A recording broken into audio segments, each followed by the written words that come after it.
தினம் ஒரு தியானம்.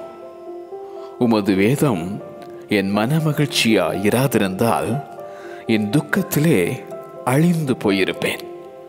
சங்கீதம் 119 வசனம் 92.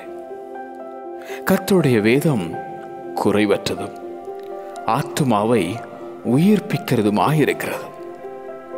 அவருடைய வேதத்தின்படி நடக்கிற உத்தம மார்க்கத்தார் பாக்கியவான்கள்.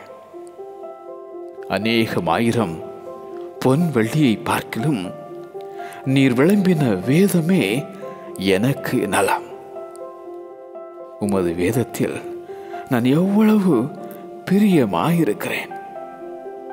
நாள் முழுதும் அது என் தியானம் என்றான் தாவீது. சீயோனிலிருந்து வேதமும் எருசலேமிலிருந்து கர்த்தரின் வசனமும் வெளிப்படும்.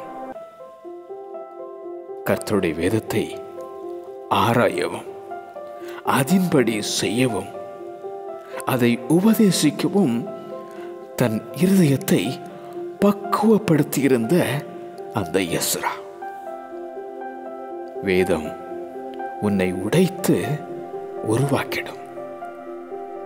வேதம் உன் கால்களுக்கு தீபம், உன் பாதைக்கு வெளிச்சம்.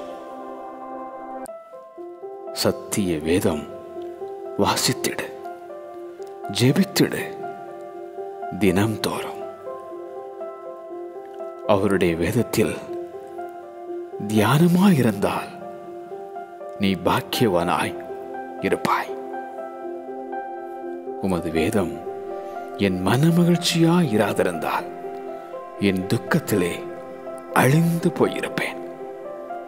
உமது வேதம் என் மனமகிழ்ச்சியாய் இராதிருந்தால் என் துக்கத்திலே அழிந்து போயிருப்பேன். ஆமென்.